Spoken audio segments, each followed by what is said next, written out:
Hey, good morning. Welcome to Hobby Evolution, episode 7. Where are we at? 33? It's a Sunday. We've got a prop microphone not plugged in.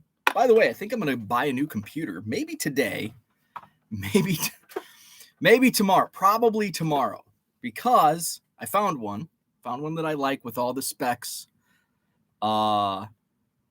But I have, when I do card shows and I don't ship, and I did not do any shipping at all yesterday, so I am behind items to ship 226. So Bo will be busy today. My card show bag just tipped over. So it was a fun show. I actually looked forward, not that I don't look forward to the Madison Card Show, but it was more of a fun show for me. What's happened over, and the reason I say that, what's happened over the last several months is good. I mean, it's you want to have sellouts and waiting lists for an event, but it's also stressful, especially in the days leading up to the show, where I'm bombarded with people wanting in and people canceling and trying to juggle. Okay, this guy's out, reaching out. And if say somebody reaches out on Monday or Tuesday for an upcoming Saturday show, I'm like, I'm sold out. I'll let you know if anything becomes available. Usually nothing becomes available until the day before. Oh, I'm sick. My car broke down, whatever. And I know life happens. And then all of a sudden it's like, now you go to the waiting list. But if somebody reached out on Monday, by Friday, they've made other plans for Saturday. That's why it's so hard to fill those tables. Now, I knew I was going to have a tough time selling this show out for multiple reasons. Number one was the Chicago Spectacular. So from a dealer standpoint, I was down, I think 13 dealers were set up in Chicago that normally would set up in Madison. So it was going to be tough. But I did have 12 first-time vendors. But then some of the non-regular vendors and dealers couldn't set up for various reasons. So it was also the opening of deer hunting season here in Wisconsin, which is big. Each of the early dealers that arrived mentioned, man, usually when I drive up here or down here, there's no traffic. There was so much traffic. I went into Quick Trip and the gas station was full of hunters. I did lose, and some guys were like, yeah, but how many of the hunters are, going to be at the card show? You'd be surprised. There's a lot of hunters. It's big. But I think I lost two for sure. I lost two dealers for sure because they were deer hunting this weekend, and possibly, I don't know, some of the others that I reached out to and said, hey, I can't do the show this weekend, didn't say why, and I don't ask. Could have been because of deer hunting. So a bulk of the dealers in Chicago, a few deer hunting. So I had open tables.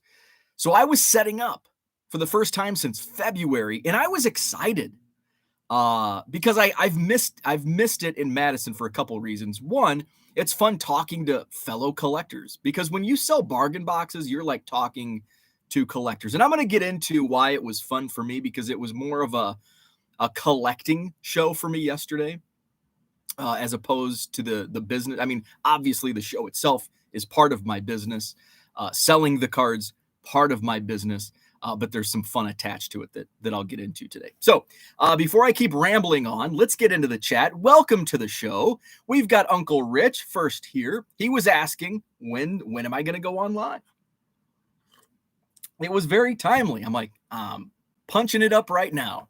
I decided to sleep in this morning because I was up at 4:30 yesterday morning, which is early for me. Usually I'm up at between 5:30 and 6. So it was an hour, and every hour counts when it comes to sleep.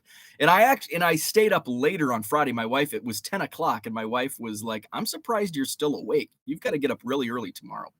And 8 o'clock is really early for my wife. 4:30 is like doesn't exist in her world. 4:30 a.m. So yeah, I stayed up late Friday night, late for me. Woke up early for me, and then of course I'm on the go throughout the day. So it was a long day. So I decided to sleep in, but I was still up. I was hoping to sleep in until 8 or 8:30, and I think I was up at 7, and then I wake up on Sundays and I like just kind of lay in bed and scroll. I was on Twitter, talking on Twitter in various chats, and so I just kind of take it slow on Sunday mornings.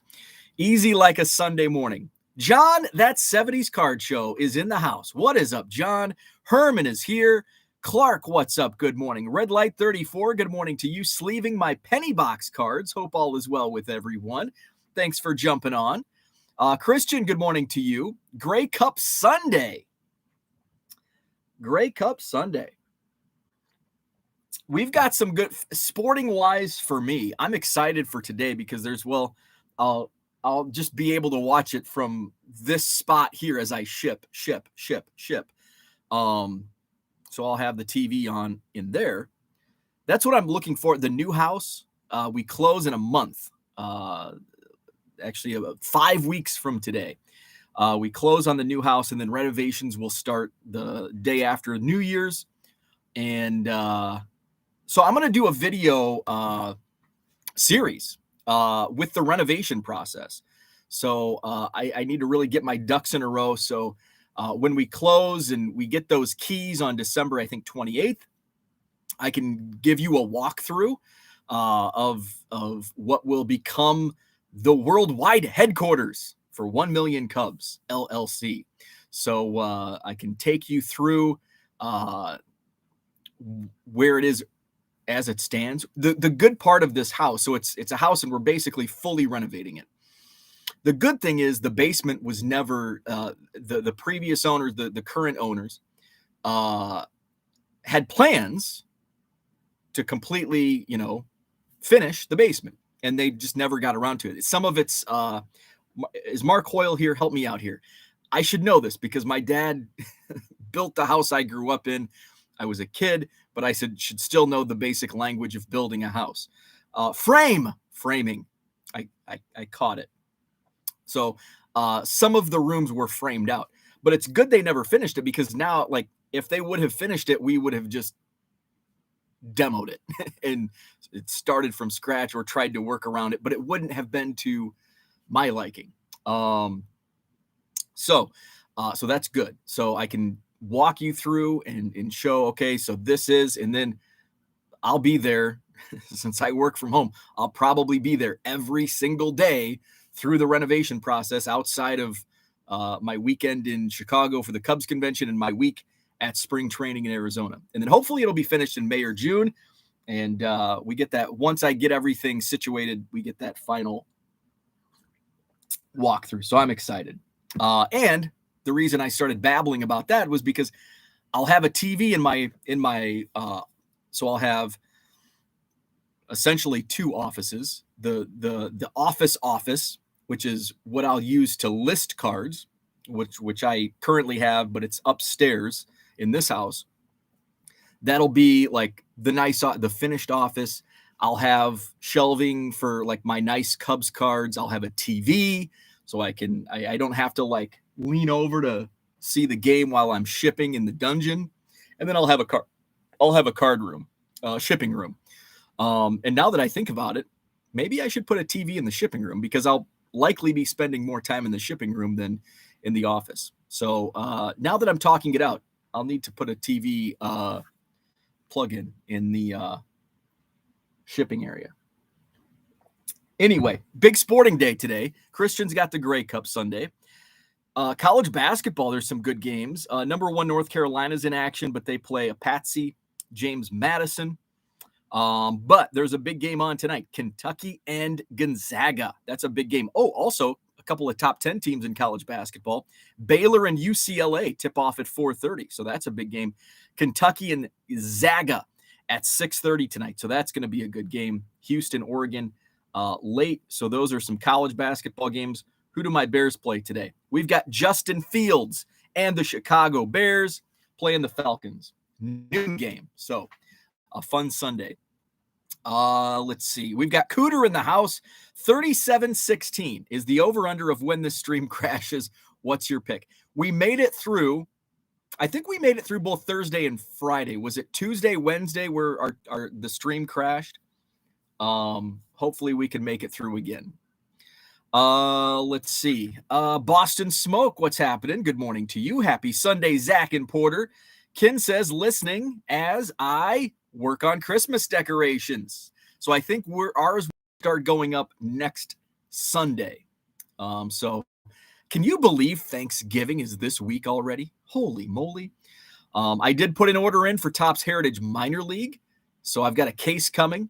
Hopefully I'll have that by release day, Wednesday. Looking forward to ripping into that.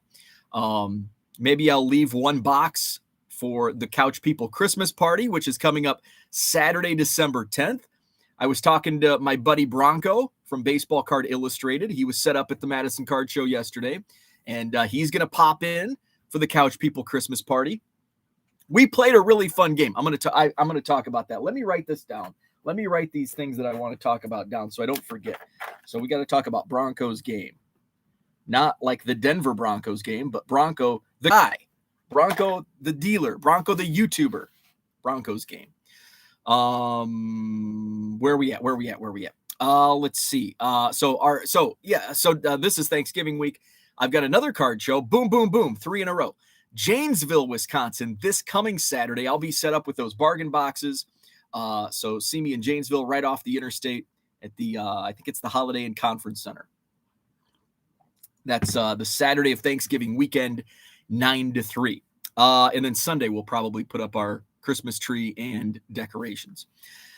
Terry, what's up? Terry M in the house. Max, what is up, Max? I saw Max yesterday. He says, wait, other card collectors have a life outside of cards. I must have missed that. It's shocking, isn't it? It is shocking. Mark Hoyle, there's Mark. Good morning. Mark Christian says, just bought my first collection. Jeff Flip to sustain my hobby. We'll see how far 150 gets me. Love it. Love those collection buys. Love the bulk lot purchases. Guess what? I didn't buy any inventory yesterday. I did buy one thing. I wasn't planning on buying it, but my buddy Tim, let's just get into it. My buddy Tim, who sets up, he's got, if you saw the video that I put out a highlights video of the Madison Card Show last night. If you watched that, there was a booth that had like some vintage. It had like like a baseball game, like board game or whatever it was from, I don't know, 50s, 60s. So he has like just an awesome few showcases of vintage going all the way back to tobacco cards, which is where I get a lot of my tobacco cards. He's the dealer that I bought the Ramley and I bought it raw, and it got a 2.5 from SGC. So I was very happy with that, which, by the way, you don't know that because I haven't released that video. I haven't even created that video yet. So spoiler alert, I got a Ramley back. It came back at 2.5. And I got that from Tim. So I, was talking to Tim and Jim. Tim and Jim. Jim is, if you've been to the Madison Card Show, if you walk right in, like where the concession window is, it's not open, but the concession there, he's right there. And he's got like a lot of antique stuff. And he has a booth at Atomic Antiques, which is just off the Beltline and Verona Road in Madison. So he's got some really cool stuff as well. So I was talking to those guys, and Tim's like, hey, I've got something Cubs related that you're going to want to see. So he hands me this like photo album. I'm already intrigued because I love this oddball stuff. And so he opens it up. It's the, I don't know. Now I've got to go to TCDB. So these are, do you consider them cards? I do consider them cards because they're in TCDB. And if they're in the trading card database, they've got to be cards, right? That's how I see it. So I'm going to search by one that I know there's very few cards of. Let's see. So I think these are from either 1931 or 1932. Tim was, and I haven't looked further into it. This is why I say this is the collector in me, because I didn't care about comps. I didn't care what this sold for. He gave me a number and I gave him cash. I didn't have to look it up. I didn't have to, the comps. I didn't care about the comps. He gave me a price. I liked the price. Maybe they're $100 on eBay. So since I throw that number, he says $200. I'm like, well, first off, it was kind of a unique, and he pulled it from like the behind his table, and I'm like, is this for sale? And he goes, yeah, $200. And I'm like, I'll take it. And Jim, who was next, he's like, yeah, that's a really good price. And like, I didn't even need that. Like, I'm just like, yeah, I think that's a good price. I'll take it. So, and I'll show you. It's behind me here. But that's the fun in collecting. Like, it sounded like a good price to me. So this is going to be kind of awkward. So I'll just show off. So they're kind of large. So there's Gabby Hartnett and Stan Hack. But what I really liked was, well, first off, it had the original envelope. It was purchased by Irene Marriott of Davenport, Iowa. Actually, there's probably a post. Oh, no postmark. Well, I think there was a postmark, but it appears to be faded. So, okay, this is kind of awkward. So I'll just show off it's got William Wrigley. Let's see. Oh, it's got, for you White Sox fans, the original Bill Veeck. So that was Bill Veeck, of White Sox fame. His father. Or was this the Bill Veeck of White Sox fame? Because he was younger. Maybe that is. Some baseball historians that are in the chat, I'm sure, can help me on that. So there's Lon Warnicki. This is what I liked, and it was even cooler. So this was the secretary, Margaret Donahue. And I love history, and I love like researching stuff. So I when I got home, I looked up Margaret Donahue. By the way, she has 4 cards, 4 of these. She was in 4 of these sets. So she has 4 cards listed in trading card database. I'm looking to be a Margaret Donahue super collector. So Margaret Donahue worked her way up through the Chicago Cubs front office and became a vice president of the Chicago Cubs back in the day, like the 30s and 40s, maybe into the 50s. I think she retired in the 50s. She passed away in 1978. She was 85 when she passed away. She was the originator of season tickets in sports, in all of sports. The Chicago Cubs were the first team to, and I read this from Sabre, so it's got to be accurate. Society for American Baseball Research. So that was, I Googled Margaret Donahue. That was one of the first things that popped up, was the Sabre biography of Margaret Donahue. She created season tickets for the Chicago Cubs, and then other franchises followed suit. And of course, now today, big business. So I thought that's a really cool, I like that history. And that was fun. And that's the collector in me. Like, I don't have to, like, there were other cards I was interested throughout the show, but then I had to, like, it's like, well, it's not rare. It's not unique. I can buy, even though, I know this dealer, but can I get it for less on eBay? In some circumstances, that was the case. But something like this, it's like, no, that's a good price. There probably isn't anything like this on eBay. I think there is, and it was $400. There was no sales, because I did look. I'm like, now I'm curious. It's like, I didn't care. To me, even if there was one on eBay for $100 or $150, I wouldn't care, because I think, I would pay $200 for this.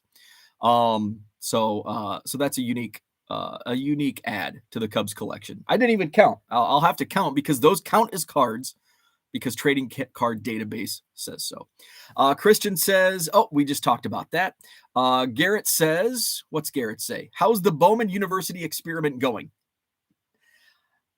I would say it wasn't a big miss. I think it slightly underwhelmed. There were some cards that sold for way more than I expected. And then there's a lot of stuff that just, yeah, I a little disappointed with, how, some of the refractor sales. Um, but maybe I was just a little too early on, because I was like, oh, by September, October, these are going to blow up. Maybe there's still a market, a wider market. But I still love the product, and there's Blowout has them on sale, hobby boxes for $100. I think that's a good deal, but you know how I'm stubborn and I wait. I'm gonna wait till Black Friday, because I think there might be some better sales on Bowman U football. Maybe it's not from Blowout. Maybe it's from one of the other big retailers. Maybe it's from another card shop. But I do think you'll see sub $100 hobby boxes on Black Friday for Bowman U football. By the way, I do not recommend Bowman U basketball. And that was from the get-go. I didn't like that product. But I do have some Bowman U basketball that I'll rip. I have, I think, one or two blasters. I think one. I think I bought three, I opened two, and I saved one. So I'll save that for the Couch People Christmas party. I think let's see, 2, 5. I have 10 Bowman U blasters. I have 5 others that I bought they were on sale at Best Buy, of all places, for I think $13 a blaster. So I bought 5. So I'll buy more. And I probably bought almost 100 blaster boxes. Fortunately for some hits out of my hobby case, I'm in the green, with still, I think I might put all of my pink refractors as like this super huge lot. I don't even know how many I have, but I might just put them all in a lot, and start it buy it now of $1 per card or 75 cents per card. But I'll throw in Kenny Pickett, Bryce Young, just to get that price point, make it worthwhile. Start it at $1 and take offers. So we'll see. Let's see. John says, I guess I have to ask why anyone would sleeve their penny box. Are we not losing money in multiple ways? I'd have to know more about what he means by the penny box. Boston Smoke says, I've done 2 home renovations. I am anxious to see your project. I'm looking forward. I know it's going to be stressful. I mean, we're not doing any of the manual work, but just making sure everything, it's going to be fairly stressful, but I'm looking forward to the project. Cooter says, put a coffee bar in your bedroom. Life-changing. That there's definitely going to be at least a place for a coffee maker in the basement. Hell, maybe in the shipping area. Let's see. John says, dude just used the V word. What's the V word? What's the V word? Let's see. Mark says, if those were Red Sox, would have bought immediately. No comps needed. Rich wants to see the Vec photo again. Actually, I'll make this easier, and I'll just take it out of the album.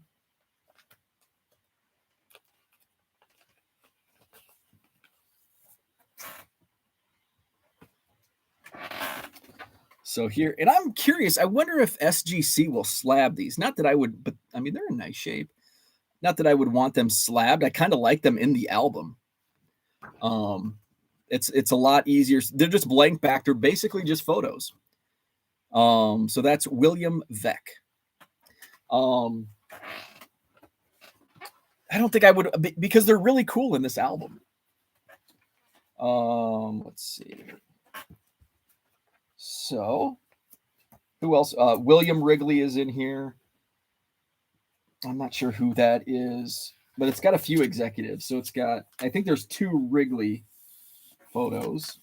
I guess I could always go on Trading Card Database and that will show me. Robert Lewis, Margaret Donahue, John says, not sure who that is. Wrigley.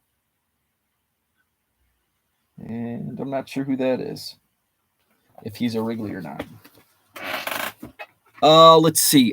Because Elder Vec passed around 1933, and younger Vec did work for the Cubs until about 1940. Interesting. Let's see. Cooter says that's Vec's father. He worked for the Cubs. If I recall, that's the older Vec's father. Okay, so that is the Elder Vec. Rich says Beckett will slab those. Oh, okay. Put them in an album with black paper backing and the old corner picture holder. Ooh, Mark, that's an excellent idea. I do like the album, and yeah, I think if they're on black, I love the black matte background. That would look really cool. Rich says, Lewis was the traveling secretary and Lot Shaw was the trainer. Thank you. Awesome. So yeah, that was my only pickup, but hey, I think it was a worthy pickup. I did though,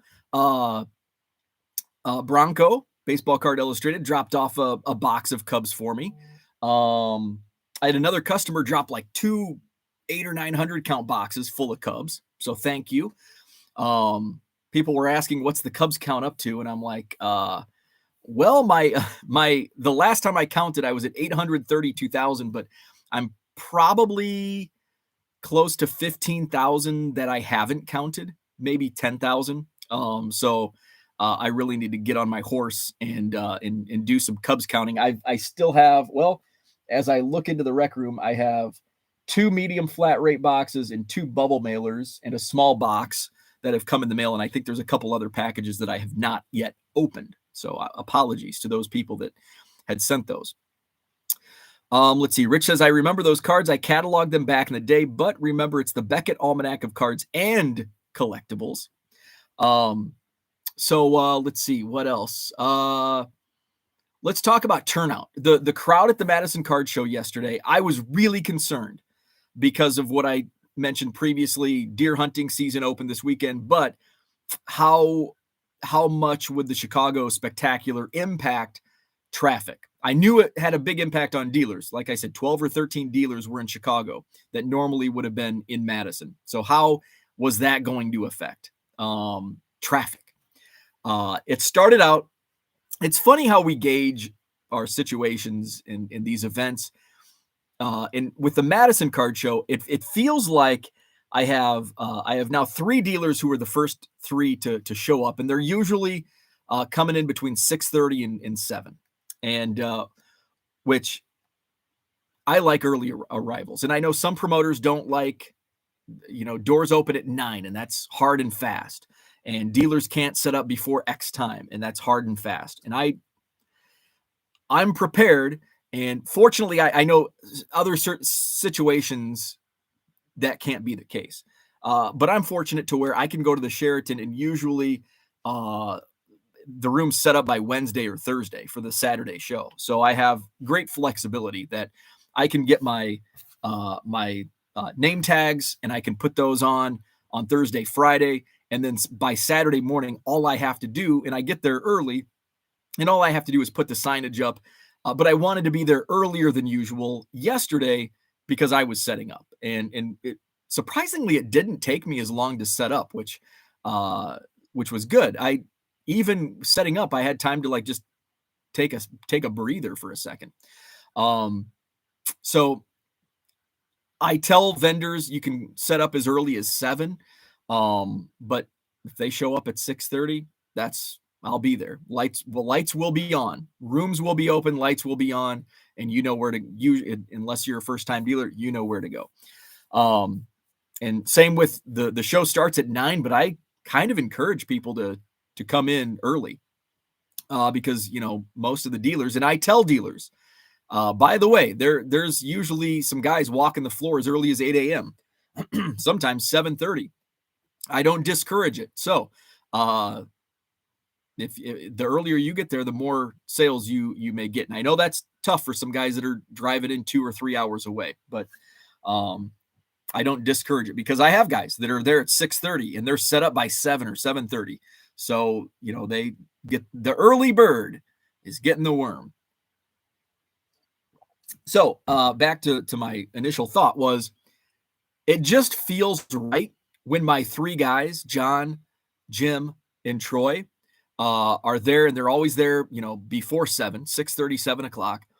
And it seems like if one of those guys is out or running late or whatever reason, it just seems like that show's going to be off. It seems like that and I know it has nothing to do with anything, But it just, for me, like, that's my thought process was like, okay, Troy's here, Jim's here, John's here.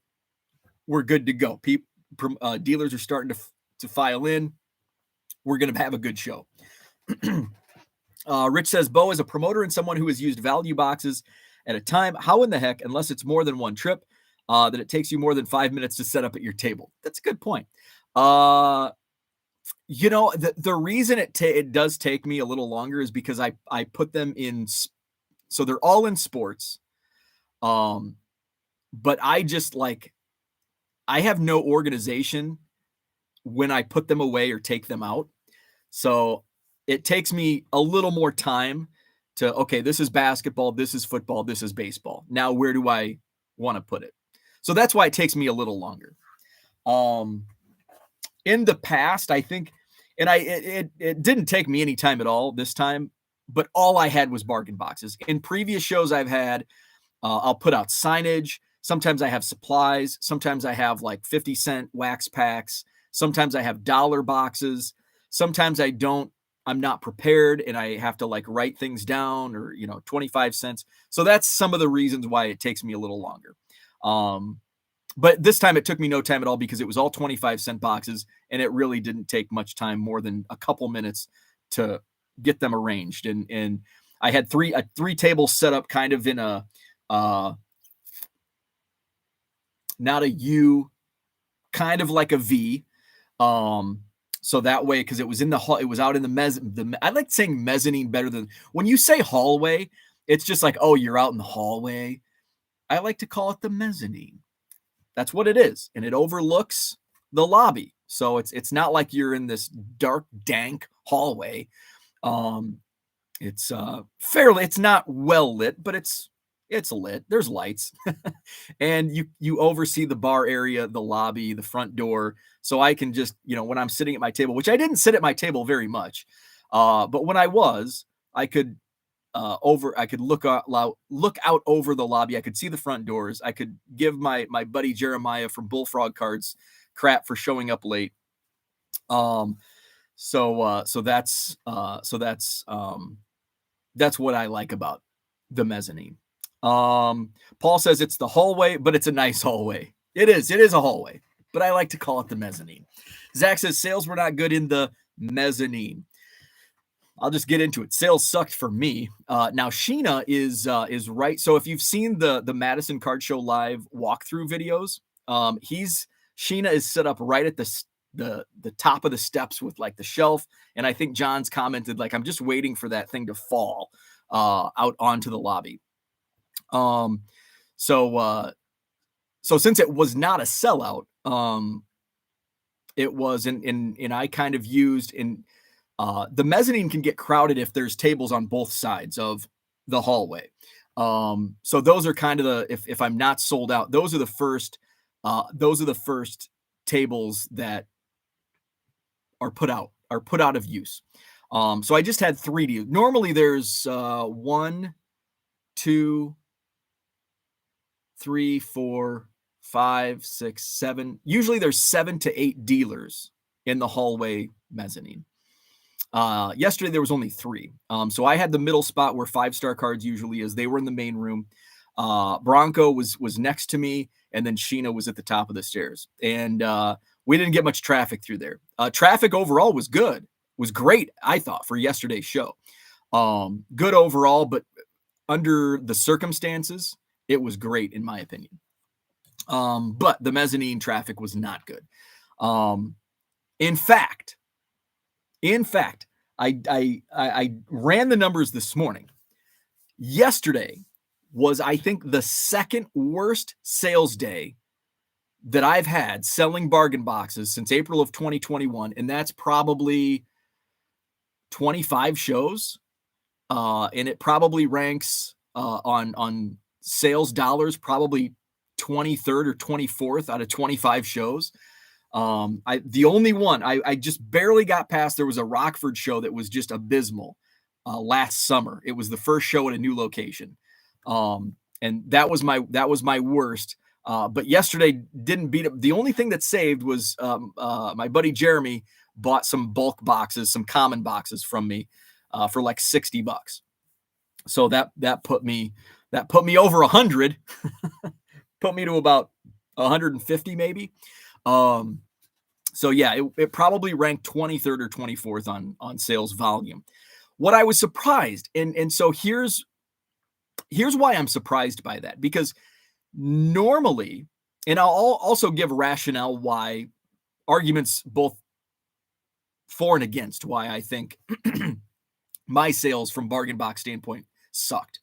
I'm surprised in the fact that the Madison show, when I had great sales always when I set up at the Madison show.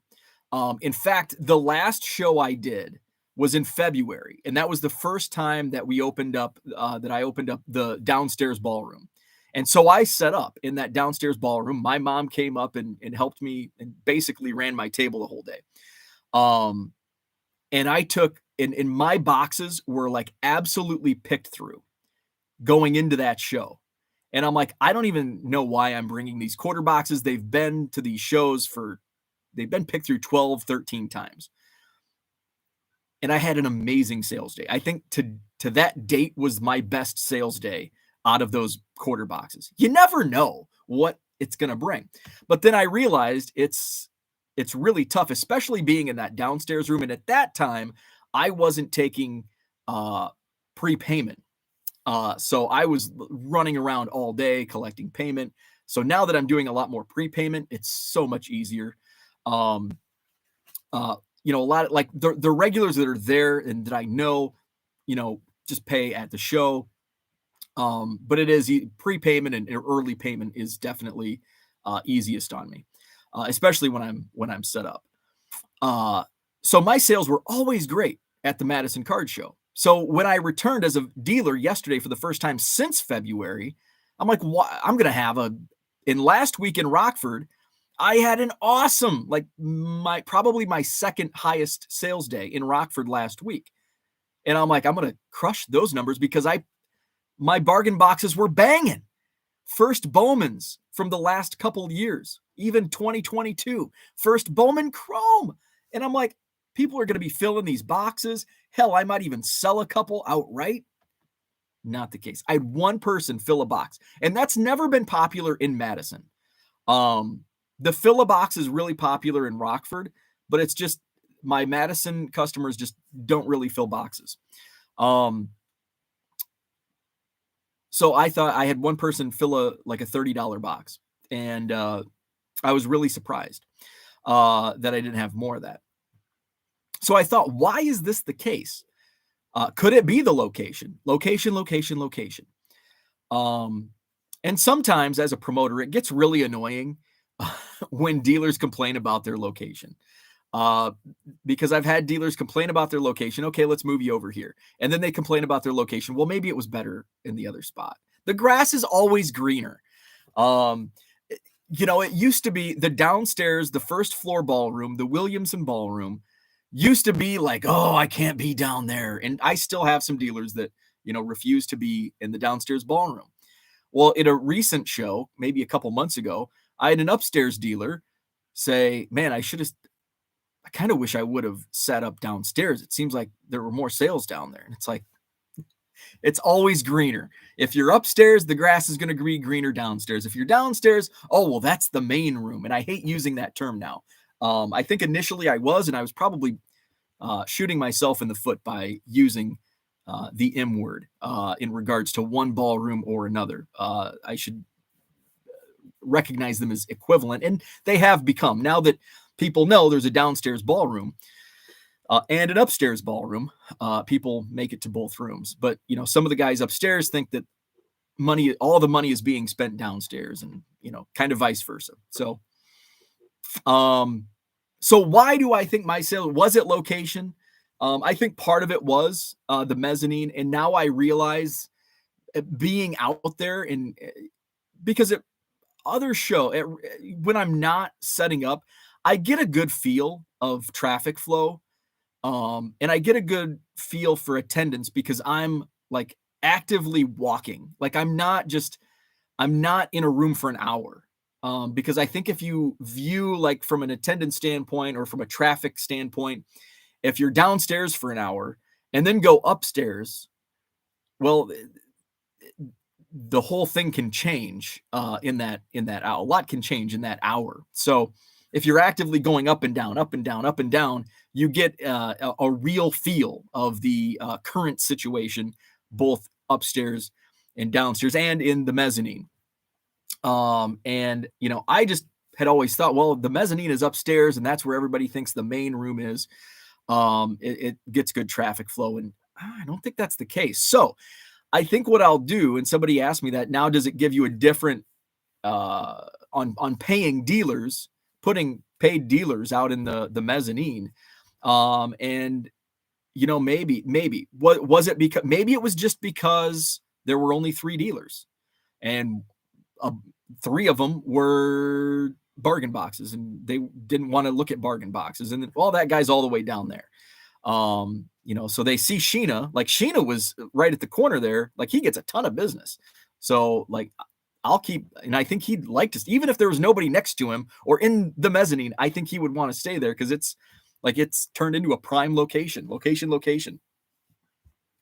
So, I'll kind of, if there's a point where, because I think typically there's 15 tables in the mezzanine. If it gets to a point where there's not demand for 125 tables, there's demand for 110 or 113. We just put people in the 2 ballrooms and then, keep the mezzanine somewhat empty. So that's kind of the thought process I went through. So that was it location? Maybe it was because people have written me off. It's like, I haven't set up since February. Why do I have success in Rockford with my bargain boxes? For the most part, it's because I have regular customers and they know I'm in the same spot every month. Location. Okay, I get it. There's a location aspect to it.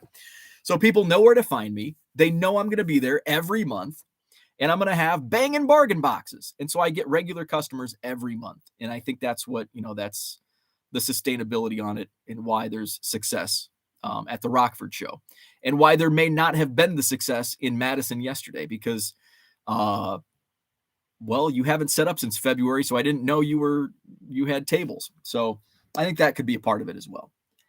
Or maybe, like with everything with card shows, maybe the crowd didn't want bargain boxes. They didn't want to spend time digging through quarter boxes.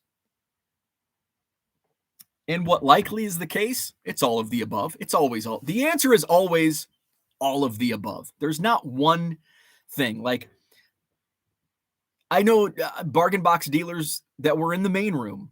Oh, there I said it. I said the M word. In the what people think is the main room, the upstairs Capitol Ballroom, that had bargain boxes. And they're like, yeah, nobody dug through my bargain boxes. And then I had dealers with showcases. Yeah, nobody was looking at my showcases. Maybe it was price. Maybe it was lack of price. Did you have prices on your stuff? Because that could be, if there's a price tag on something and it's too high, I probably, say it's something I'm interested in. Price tag's too high. I'm not even going to offer. But if the price is like really good, it's like, oh, damn, I'll take that for $20, $10. So there's a lot that goes into it. Let's see. Let's go back into the chat as I rambled on. So yeah, my sales yesterday sucked. We'll see how they are in Janesville, but I have not had good success in Janesville. And here it is. Does location matter? The first show I did in Janesville, I was in the back corner and there were a lot of bargain box vendors at that show. And I'm like, well, maybe it was because I was in the back corner. By the time people got to me, they had been bargain boxed out. My buddy Matt from 5 Star Cards had some banging dollar boxes. I'm like, I told Mike and John, I'm like, hey, can you put me in the hallway, which is basically, it's the entrance at that venue. Can you put me in the entrance next to Matt? Because I want to dig through his bargain boxes while I have my bargain boxes set up. They're like, yeah, nobody ever asked to be in the hallway. I was in the hallway, but guess what? Everybody goes into the room and they're like, oh, that's just 5 Star and bargain boxes. I'll just go in and go into the main room, the flow of traffic. So I didn't have good success. So it's a crapshoot. So we'll see how Janesville is. So now I don't care. They can put me anywhere. I don't care if you put me in the hallway. I don't care if you put me in the back corner. I don't care where you put me. Let's see. Paul says it's the hallway. Sheena is a punk rocker. Ah, that's right. What's up? Paige and Deanie Bean in the house. Dean and Andrew just got done recording a Zach and Porter mail day. Very, very surprised. So check that video out. Let's see. Zach says, nice. Can't wait to see it. Paul says, Chicago show had to hurt on Friday. That show was banging, full crowd. And here's my thoughts on the crowd. The Chicago show, I think, only hurt in terms of dealers. It didn't hurt the crowd. Now, were there typically buyers that come to Madison that were in Chicago? Absolutely.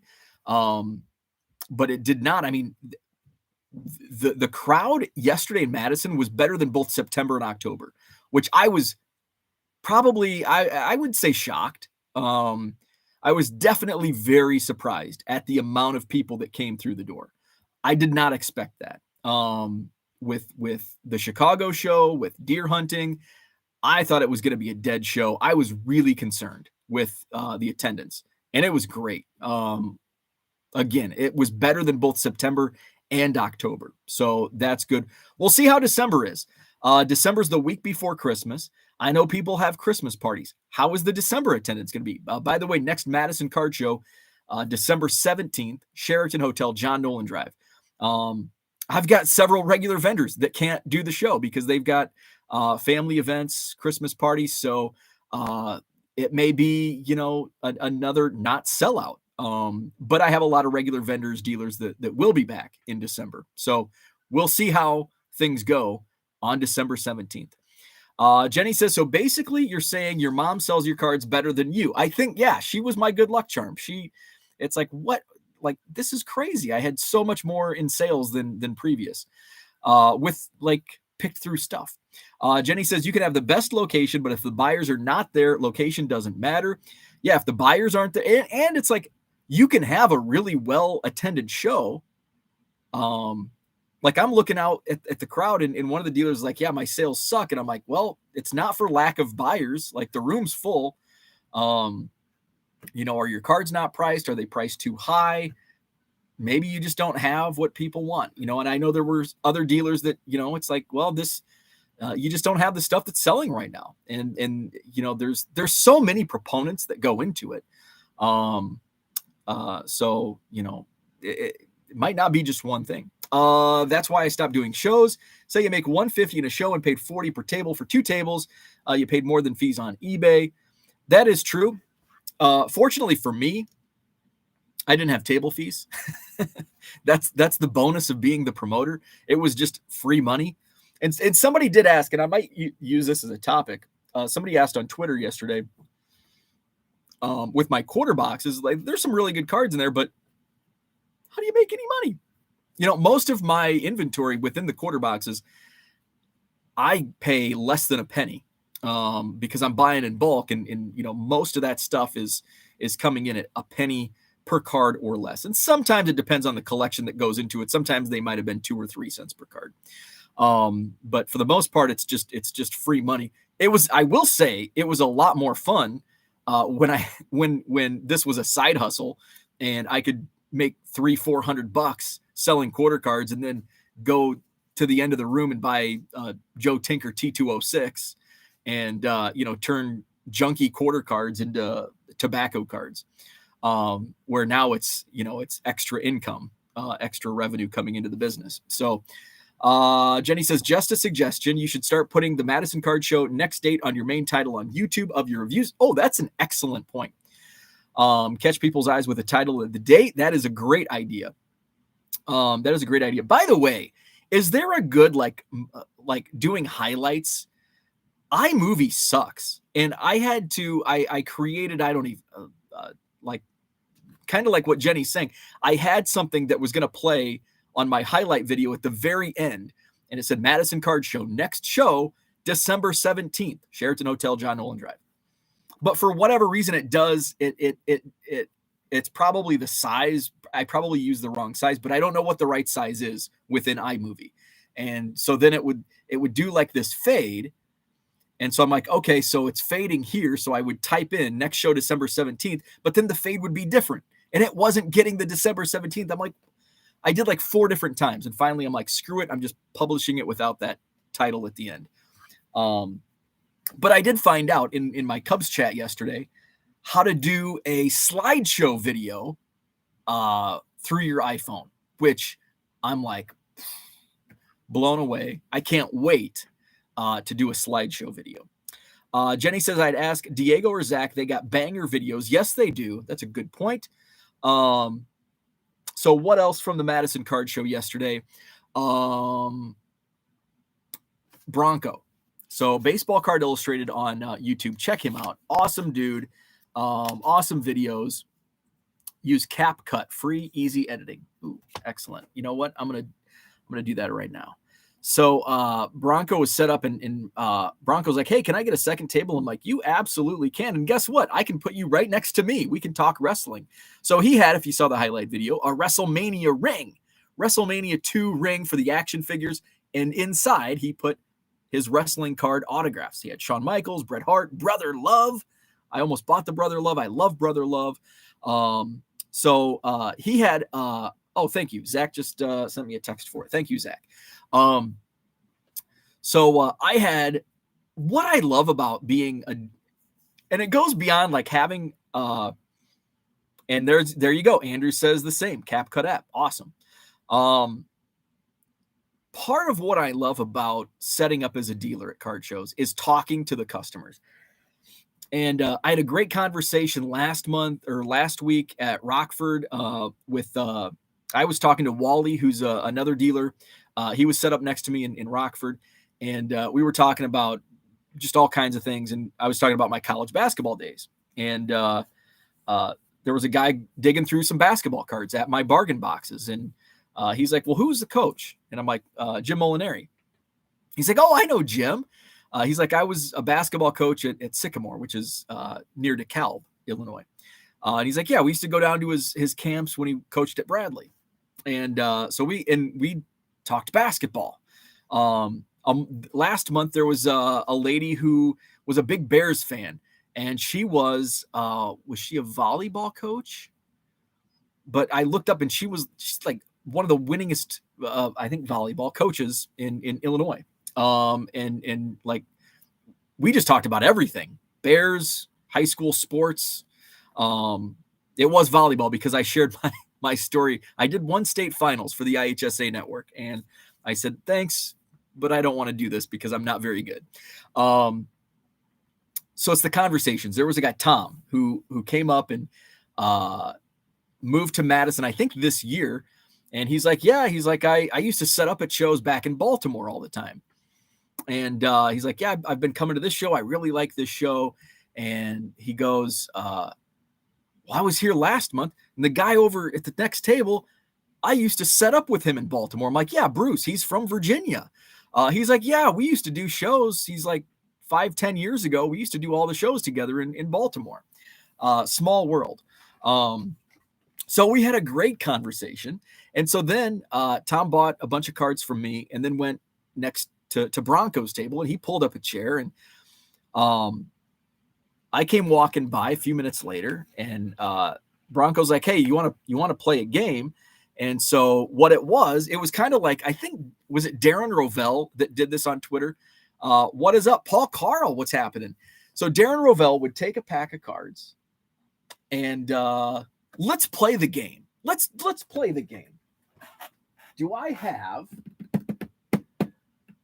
What do I have? We gotta do it junk wax style. So basically, let's explain what we did. So he took a pack of 1989 tops, which was like my set. Like that was that was my first set that as a kid I collected. I bought packs and I built a set, 89 tops baseball. So basically he shows you like the top half of the card without just the picture of the player and what the card basically looks like without the name. And I was pretty impressed I was able to pull out Pete Stanisiek. For some reason, I got all the Orioles, which made Tom happy as a Baltimore guy. So there was a couple Baltimore guys. There was Pete Stanisic. Who else was in there that I got? There was some gimmies, Will Clark and George Brett. But there was Pete Stanisic. Who else was in there? But I pulled some out. I think I went 12 out of 15. I think there's 15 cards in a pack. And I did get half credit for Dave Anderson. I knew his name was Dave Dave from the Dodgers. I couldn't think of Anderson. So I got 12, and maybe you could say I got half point for that, 12.5. So let's play this game. Let's see. Okay, my room's a mess. Okay. Since I can't reach my box of junk wax, so I've got some football. I've got some football card packs.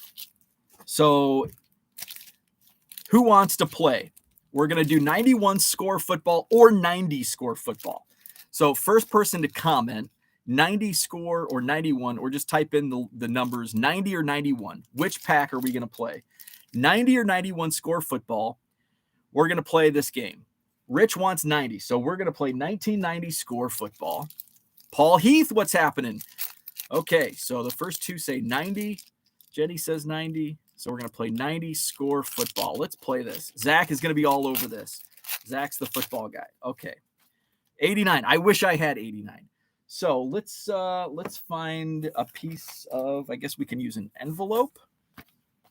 Okay, so 90 score. Name this player. Let me see if I can name that player. Paul says, I just listed a ton of 90 score football and I'm nervous. Okay. Can you name this Minnesota Viking? Paul Heath, what is happening? Good morning to you. Thanks for jumping on the chat. 90 score football. It's a Minnesota Vikings player. I don't want to give away the position. That'll give it away if I give the position away. Rich says Darren Nelson. Paul says Randall Cunningham. Jenny wins. It is Anthony Carter.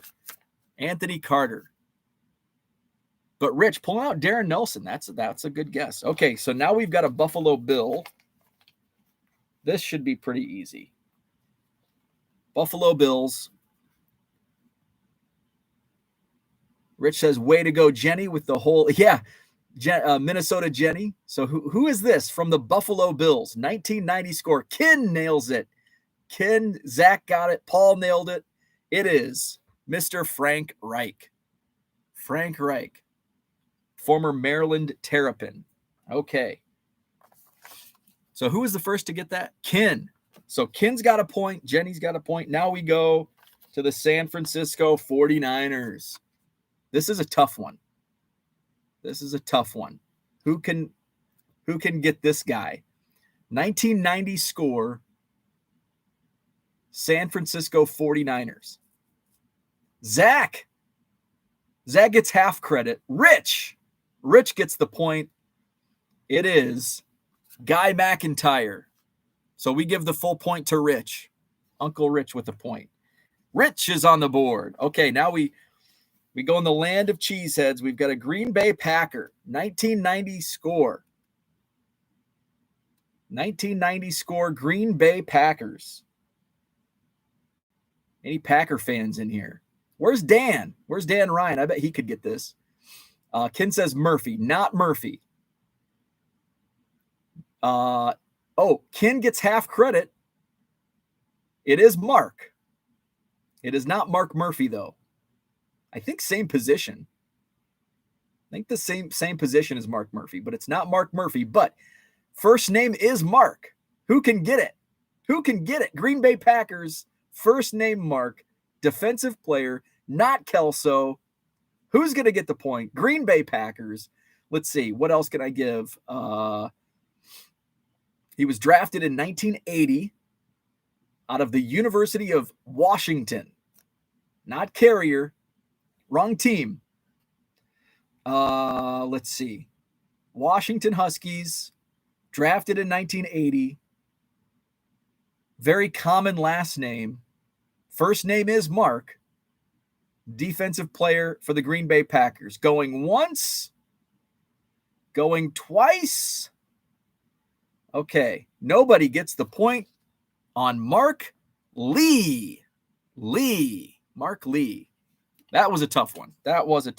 This is going to be a tough one. Boston Smoke gets it. Too late. This is a tough one. I think this is probably tougher than Mark Lee. San Diego Chargers.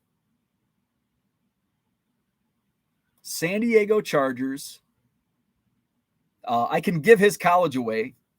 You won't. I don't think if I gave his college away, not Junior Seau, not Leslie O'Neal, Boston Smoke with the point, Lee Williams. I was about to say he has one of the same names as Mark Lee. Lee Williams, defensive end, San Diego Chargers, Boston Smoke. That's impressive. That was impressive. Okay, this guy, I'll be super impressed if anybody gets this. This is even tougher than Lee Williams and Mark Lee because I don't even remember this guy. Los Angeles Raiders. He had a mullet. Well, who didn't have a mullet in 1990? I'm looking at the back of his card. He had a mullet, played for the Raiders. He was a defensive end. Not Moose Bar, which I think is Don Mosebar. Not him. Not Don Mosebar. He went to UC Davis. That's not going to give it away. Defensive end, Raiders, drafted in 1986. Not Javier Baez. I don't even know what I could, what other hints I could give. I don't even remember this guy as a player. Let's see.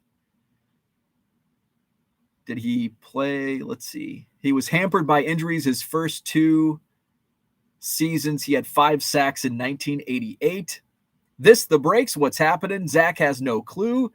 Cooter says John definitely had a mullet I can never unsee.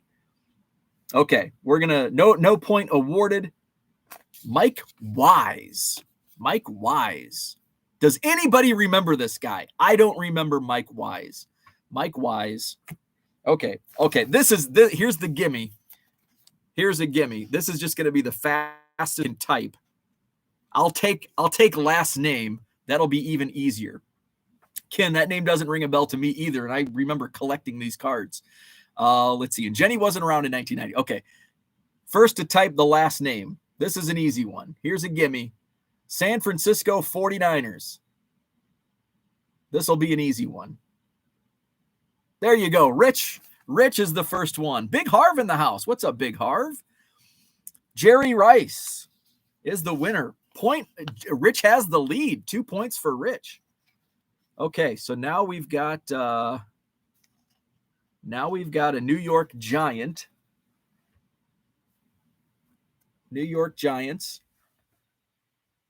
He played on offense. I don't want to give a position. It's I think giving positions away. Damn, Rich is running away with this. Maurice Carthon. Yes, Rich with the first, and he gets the point. Rich is at 3. 3 points for Rich. Maurice Carthon, running back for the Giants. Here's another toughie. Okay, we had a gimme and an easy one for a couple people with Maurice Carthon. I'll give it away. He's a center. He's a center for the Phoenix Cardinals. I had to look because I couldn't remember when they became the Phoenix Cardinals from St. Louis. Zach with a great guess. It's incorrect, but that is a good name to throw out. Freddie Joe Nunn. Not Freddie Joe Nunn. That's a good guess. He's a center for the Phoenix Cardinals. Ken's got nothing. He played his college football at Nevada, and he was a supplemental pick in 1984 for the Cardinals. Rich has nothing, so we're going to go once, going twice. Okay, no point awarded for Derek Kennard. Derek Kennard.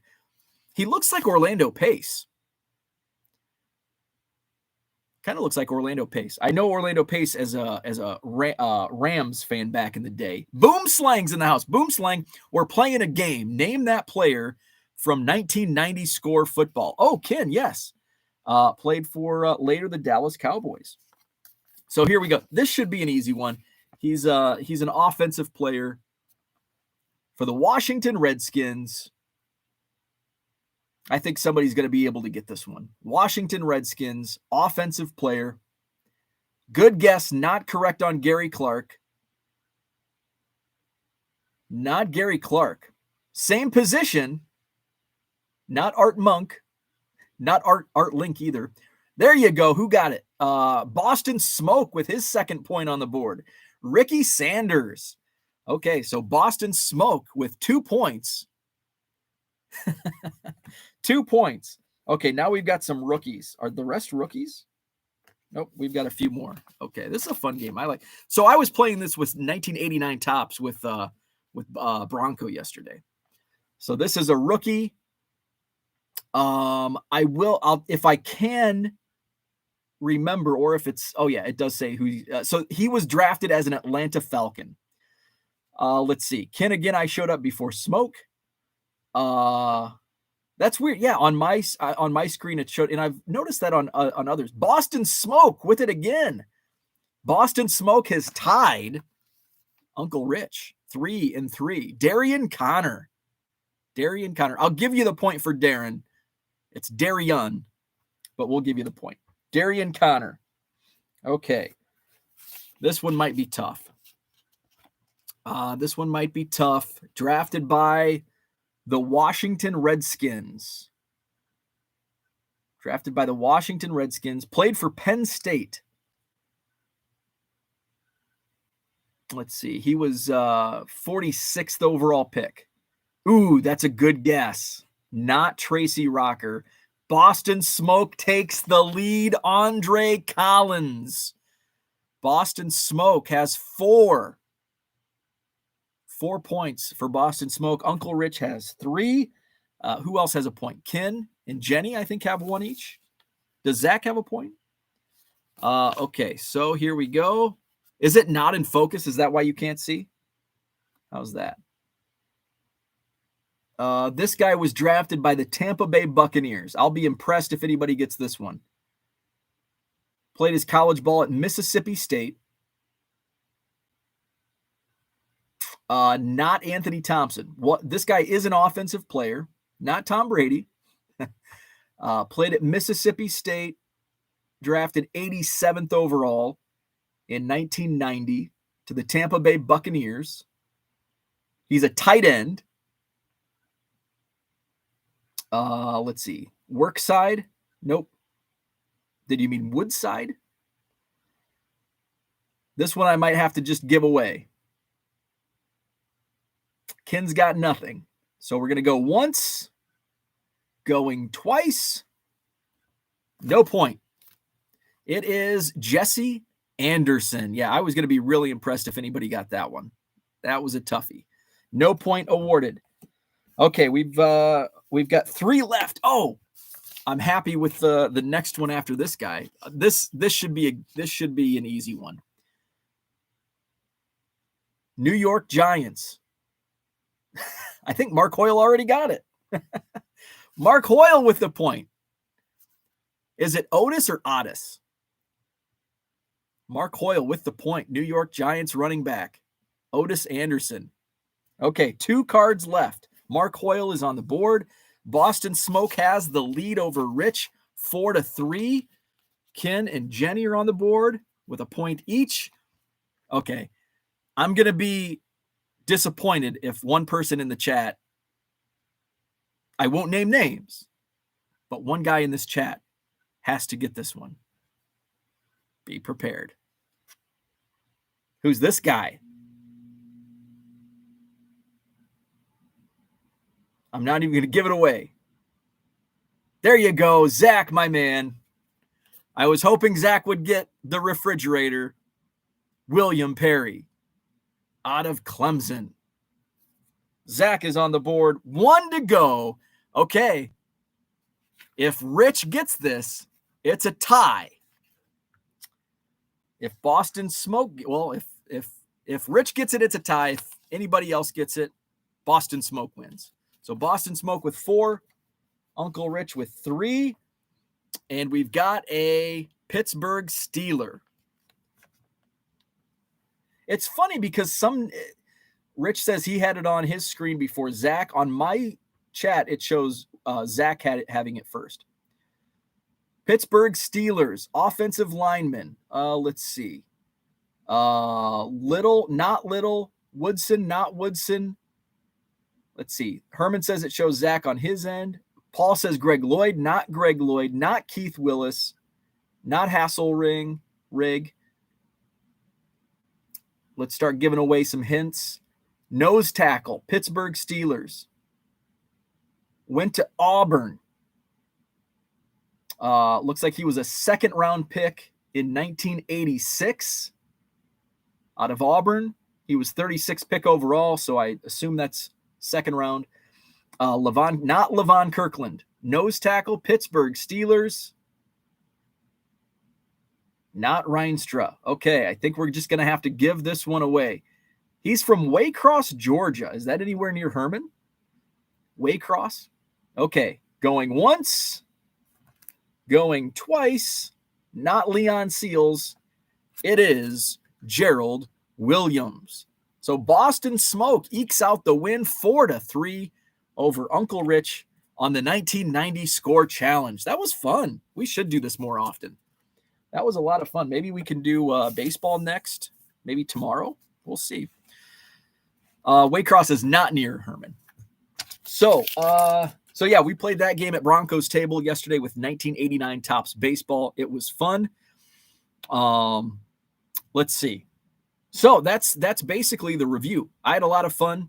Got something for my PC. Oh, one more thing.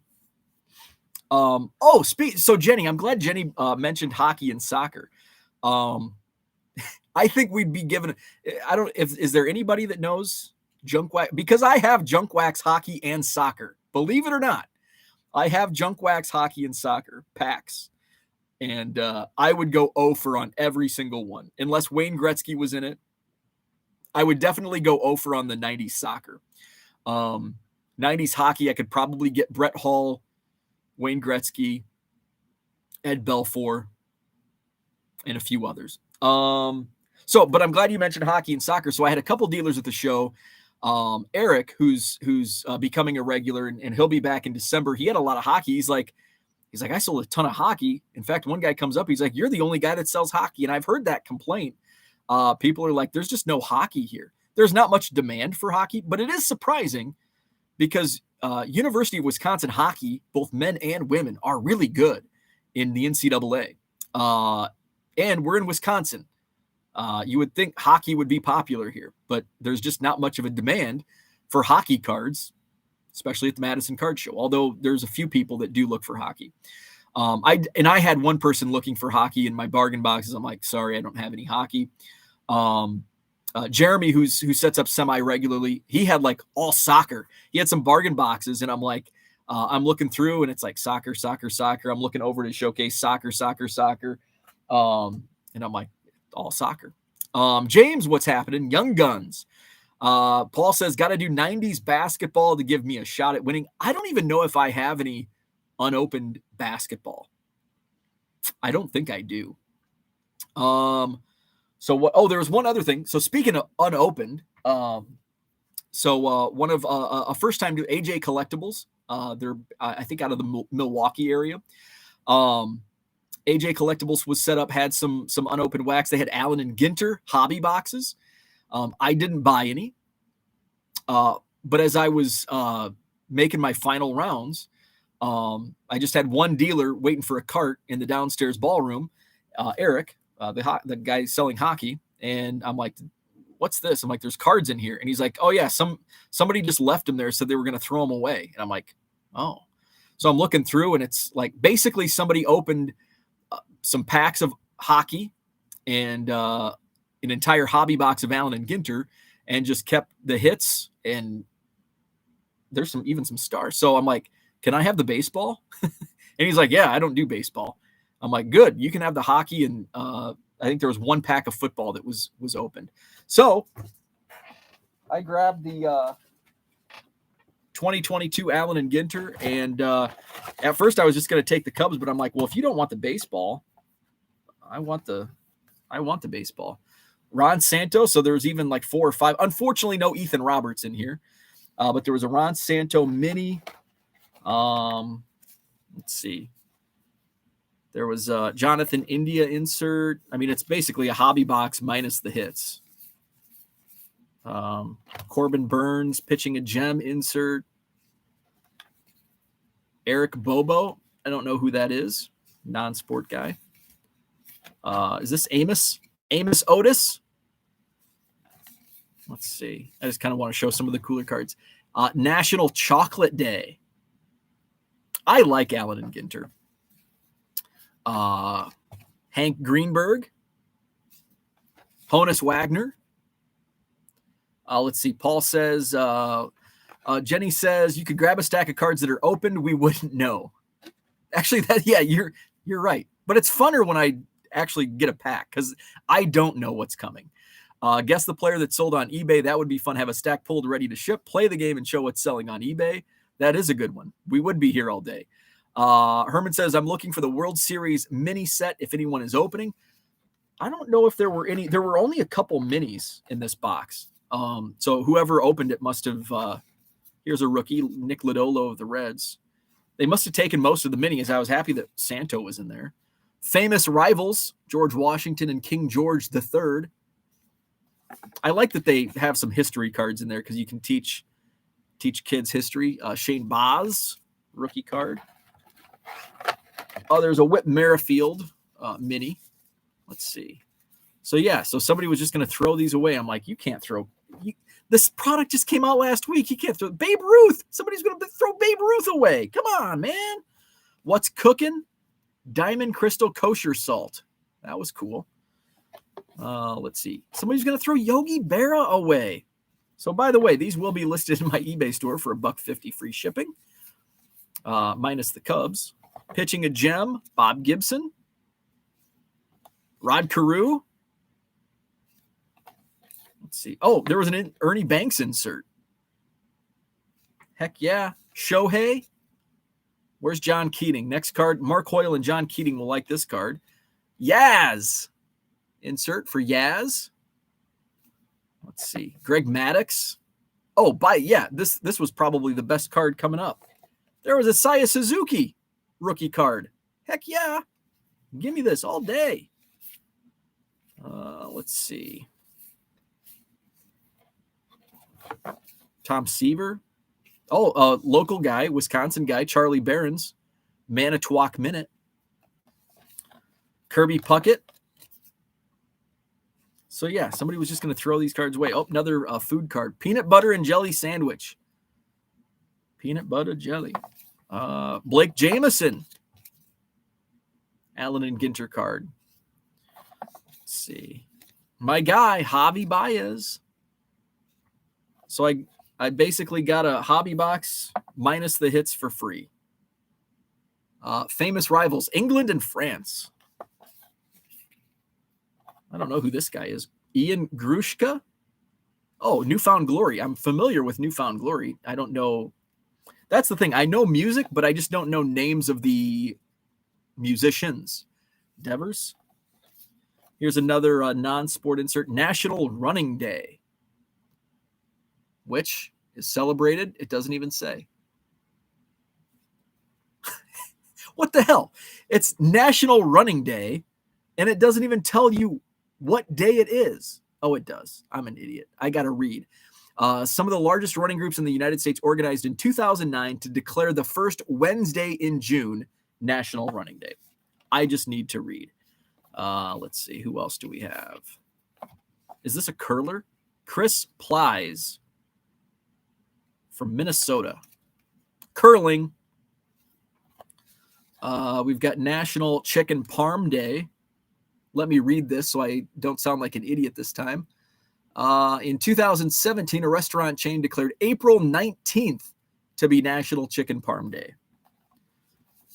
So I was happy to get some free cards and save them from the trash can. So good show yesterday, Madison Card Show. Next one, Saturday, December 17th. I will be set up next Saturday in Janesville, Wisconsin, at the Janesville Card Show, Holiday Inn Conference Center, just off the Interstate I-39. So come see me there. I'll have my quarter boxes. And since I didn't have a really good sales day yesterday, that means a lot of my First Bowman and First Bowman Chrome, my banging bargain boxes, are still banging. They weren't picked through very much yesterday. So if you're going to be in Janesville, pick through those boxes, and I give some good volume discounts. Let's see. Jenny just sold 10 or so. This is coming from the guy who has recycled hundreds of pounds of cards. That is true. Have a great day. You as well. Get work done. It's a heat wave at 19 degrees and sunny. James wants to know the next show, Saturday. My next show, I'll be in Janesville next Saturday, right after Thanksgiving.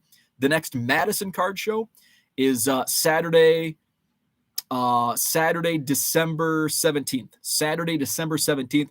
And I do have the first 3 months of 2023 booked. So those dates are solid now. I can release those January 21st, February 25th, and March 25th. So fortunately, I was able to get the weekend after the Chicago Spectacular for March. I was unable to avoid the Chicago Spectacular weekend, both March and November of this year, which was really unfortunate. So I was able to lock in that date for March of 2023. So those are the dates for the next 4 Madison Card Shows. Hope to see you at all of them. Rich says, wow, Jenny, it dropped down to like 29 in Dallas, Fort Worth. 19 sounds like a blistering heat wave where you are. Let's see. So that's what I had for today. Oh, I was looking at the how cold is it here? It's only 20 here. Tonight's overnight low is 6. 6 degrees is our low. So I'm going to enjoy wearing a hoodie and sweatpants all flipping day, staying inside and shipping cards. So where are we at on items to ship? Am I just dragging out the show this morning so I don't have to start shipping? Let's see. I'm at 200. I started the show at 226 items to ship. 6 more transactions. I'm at 232. So with that big number, I should bid you adieu, get another cup of coffee, and start my shipping. So have a great Sunday. We're back at it tomorrow morning. Oh, James asks, next Rockford show. That has not been set. Not sure when the next Rockford show is. Just know there's not one in December. I do know they're taking the month of December off. So they're going to do Janesville this coming Saturday. Madison will be December 17th. And then I think maybe another Janesville show in January. And then I think the Rockford shows are still TBA. So back at it tomorrow morning, 7 a.m. Maybe we should do let's do the name a player game again. That was a lot of fun. So we'll do baseball tomorrow morning. So I'll pull out. I think I have 89 or 90 tops that we can pull out and do that. So Herman's bragging about the warm weather in Georgia. So have a great Sunday. Go Bears. And we'll see you tomorrow morning, 7 a.m. Central for Hobby Evolution.